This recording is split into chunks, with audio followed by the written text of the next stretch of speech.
नागपुरात ओबीसी समाजाचा महामोर्चा 2 सप्टेंबरचा जी.आर विरोधात ओबीसी रस्त्यावर महामोर्चात वड्डेट्टीवारांसह अनिल देशमुख, लक्ष्मण हाके, महादेव जानकर उपस्थित। जालन्यात आज धनगर समाजाच्या राज्यस्तरीय बैठकीचं आयोजन। धनगर आंदोलक दीपक बोराडेंच्या उपस्थितीत पार पडणार बैठकीत ठरणार आंदोलनाची पुढची दिशा। निवडणुकीत आश्वासनं दिली जातात, लोकांना कर्जमाफीचा नाद लागलाय। सहकार मंत्री बाबासाहेब पाटलांचं वादग्रस्त विधान। टीकेची झोड उठल्यानंतर बाबासाहेब पाटलांनी व्यक्त केली दिलगिरी। महापालिका निवडणुकीसाठी मनसे आणि ठाकरेंच्या शिवसेनेत युतीची बोलणी। संजय राऊत आणि राज ठाकरे यांच्यात 2 आठवड्यात 3 वेळा राजकीय बैठका। ठाकरे बंधूंच्या युतीची चर्चा पुढे जात असल्याची माहिती। माणिकराव कोकाटेंवर अजित पवारांकडून मोठी जबाबदारी। कोकाटेंची नाशिक, धुळे आणि जळगाव जिल्ह्याचे संपर्क मंत्री म्हणून निवड। नाशकात पालकमंत्री पदाचा वाद सुरू असताना कोकाटे संपर्क मंत्री। काहींच्या शिफारशीनंतर पोलीस आयुक्तांनी घायवळला शस्त्र परवाना दिला नाही। उपमुख्यमंत्री अजित पवारांची माहिती। घायवळ शस्त्र परवान्याबाबत अजितदादांची पुणे पोलीस आयुक्तांशी चर्चा।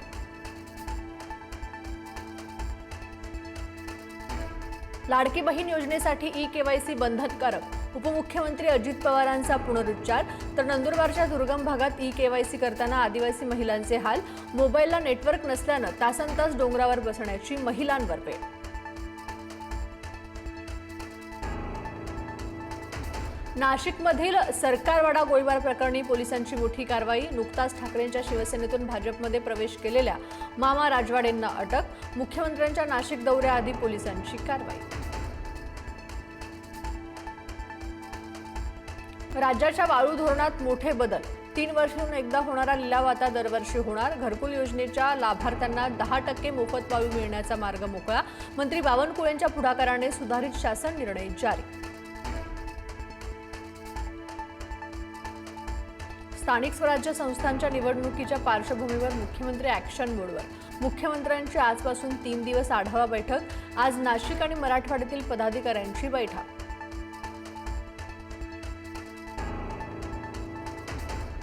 बेस्ट पतसंस्थेतील पराभवानंतर ठाकरे ॲक्शन मोडवर। बेस्टच्या संघटना बांधणीसाठी आज उद्धव ठाकरेंच्या उपस्थितीत बेस्ट कामगार सेना पदाधिकाऱ्यांचा मेळावा।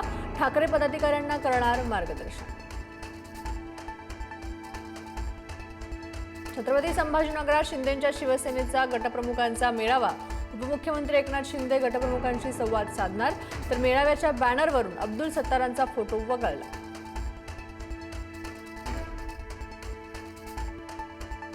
भाजपची प्रदेश कार्यकारिणी लवकर जाहीर होण्याची शक्यता। कार्यकारिणीची यादी मान्यतेसाठी दिल्लीला। कार्यकारिणीत नव्या चेहऱ्यांना जास्त संधी दिली जाण्याची शक्यता।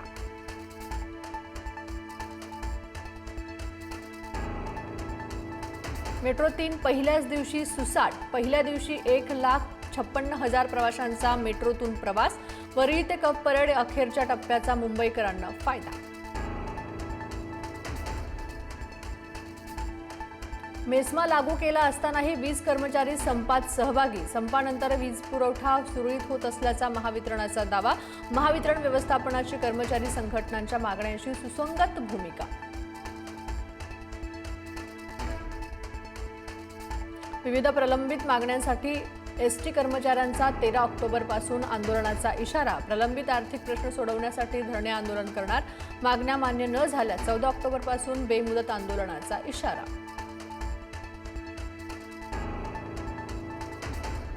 सरकारने शेतकऱ्यांसाठी जाहीर केलेल्या विशेष पॅकेजचा जी.आर निघाला। शेतकऱ्यांना नुकसानापोटी 8,500 रुपयांची मदत। तर रब्बी हंगामात शेतकऱ्यांना खते आणि बियाणे खरेदीसाठी प्रति हेक्टरी 10,000 दिले जाणार।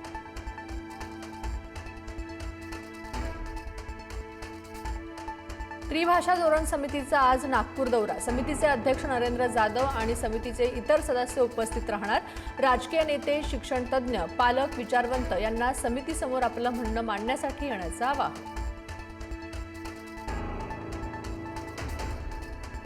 अमरावती कारागृहात मोबाईल सापडण्याचं सत्र सुरूच. सलग तिसऱ्यांदा 2 मोबाईल सापडले. आतापर्यंत 6 मोबाईल जप्त.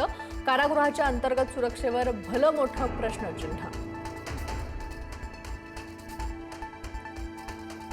कोल्हापुरातील तळसंदे गावातील वसतिगृहात विद्यार्थ्याला बेल्ट आणि बॅटने मारहाण.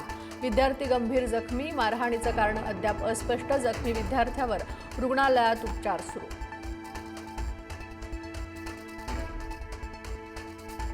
फी भरली नाही म्हणून विद्यार्थ्याला जमिनीवर बसवलं. भिवंडीच्या शाळेतील संतापजनक प्रकार.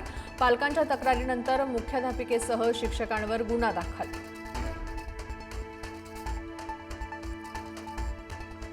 कुपोषणाचा शाप असलेल्या अमरावतीच्या मेळघाटात गेल्या 6 महिन्यात 9 मातांचा दुर्दैवी मृत्यू. आरोग्य खात्याचा बोगस कारभारच चव्हाट्यावर. ट्रॅकिंग प्रणाली कागदावरच. आरोग्यमंत्री मेळघाटकडे कधी लक्ष देणार? सवाल. विषारी कफ सिरपमुळे मध्य प्रदेशच्या छिंदवाडा जिल्ह्यातील आणखी 2 बालकांचा मृत्यू. कफ सिरप बळींची संख्या 23 वर. आणखी 4 बालकांची प्रकृती चिंताजनक असल्याची माहिती.